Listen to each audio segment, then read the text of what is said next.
Guys, today we'll be making an adorable Ruffle Deco mesh wreath. What you will need: a wreath ring, and this one I purchased from Dollar Tree. It's 14 inches. And then I have red and white deco mesh, which is so pretty. This is actually from Hobby Lobby, but you can definitely buy the same deco mesh from Dollar Tree. You will also need scissors. Alright, let's get started. First thing you're going to do is layer your deco mesh. I chose to do white on top of the red, and pull the deco mesh into a nice little point.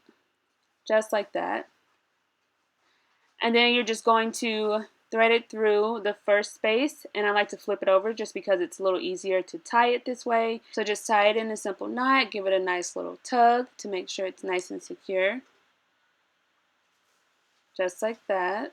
And then you can cut away the excess, so I'm just going to cut that away. Then I'm just going to pull the mesh through the first space and make a nice little hump. The size of the hump is completely up to you. Make them larger for a larger wreath, smaller for a smaller wreath. And then do the same thing with the second space. And then again with the third space. I try to make the size of the loops as similar as possible, but if they're not exactly the same, it's not going to be a big deal. Alright, and this is what it looks like when you have your 3 loops. So you're just going to scrunch them together, just like that. And then twist it a couple of times, just to kind of secure it in place. And then you're going to go back to the first space and start all over again. Make a hump through the first space, the second space, and then the third space. And you're going to just repeat these steps all the way around the ring. Now, you do have an option here to make 2 rows of your humps or 3. Sometimes I do 2, sometimes I do 3. It just depends on what you prefer. So I think I'm actually going to alternate 2 and 3 on this ring, just to kind of see how that looks. So for the first space, I'll go with 3 rows, the next space 2 rows, and then just continue alternating on from there.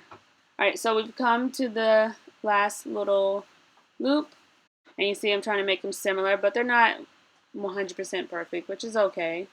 And that's what it looks like. That's 2 rows, and I'm going to scrunch it and make 1 more row. But once you're done, you're just going to twist it a couple of times and then come back to the first space and start the process all over again. And we're just going to keep doing that all the way around the ring.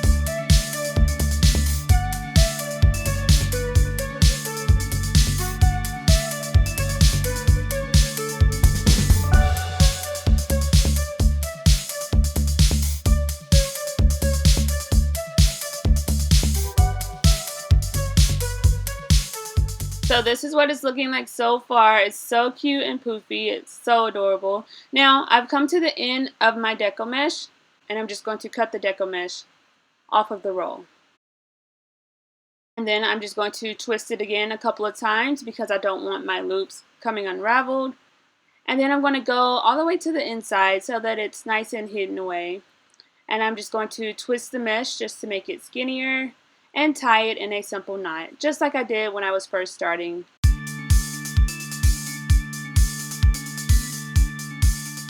Make sure you pull it nice and tight so it's nice and sturdy, just like that. You can cut away the excess and then start all over again. Now keep in mind, your stopping point could be somewhere completely different from mine. It just depends on how large your loops are, and it also depends on how many rows you place in each section. But wherever you stop, you're going to do the same process. You're going to cut the deco mesh, twist it around, tie it in a knot, and then cut away the excess. So again, repeating the same steps I did in the beginning, I'm just going to take my 2 rows of mesh, turn my ring over, and tie it in a knot. And I'm tying the new knot on the exact same row that I tied the previous knot on. And then don't worry, they won't be visible. You're just going to take your mesh and pull it right through the first space. And then continue on with the same process that we've been doing, all the way around the ring. Again, how much mesh you need and where your stopping points are, it just depends on how large your loops are, how many loops you have, and how much mesh you have on each row. Just always have a little extra deco mesh on hand just in case. And just continue the process until you are completely done.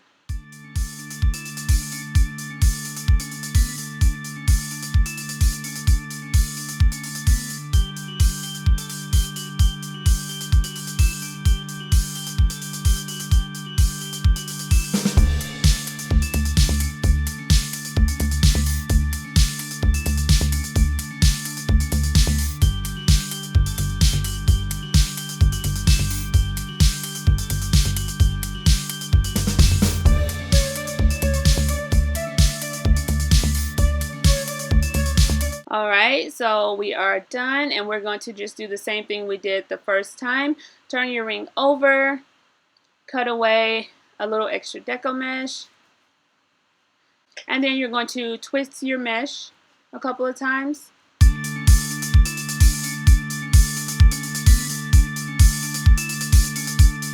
And this is to secure the last row we just placed. Twist it, and then just pick a spot on the ring and tie it in a knot, just like before. And then you can cut away the excess.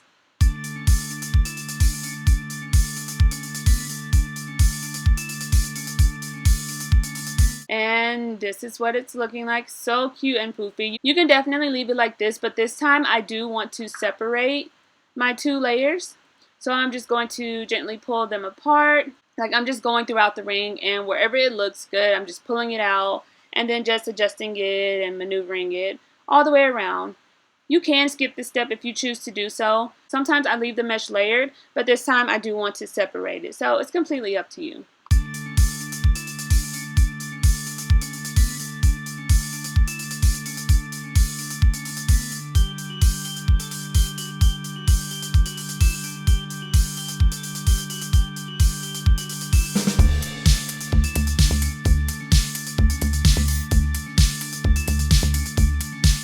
And this is what it's looking like. So cute and precious, so adorable, simple and easy to do, and very inexpensive. You can add an adorable sign in the center. You can add more embellishments, like if you want to add hearts or love or anything like that. Just have fun with it and make it your own. One final touch we're going to add is this adorable sign. And I purchased this sign at Dollar Tree, but I'm not going to use both parts. I just want to use the bottom half of it. So it's a hanging sign, but I'm just going to turn it over and detach the bottom.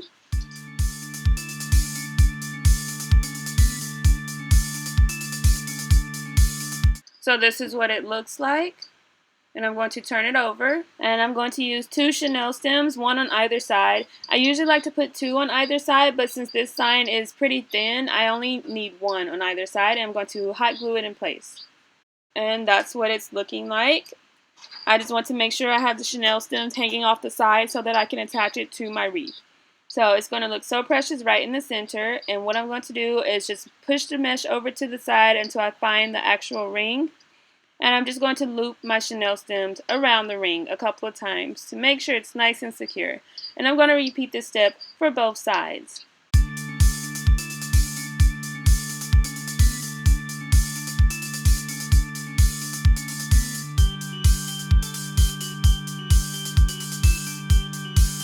And there we go, nice and pretty and poofy, just adjusted. Now you can make the sign straight across the center, or you can even put it at a diagonal. It's completely up to you. Just have fun with it and make it your own, but it's so cute and precious.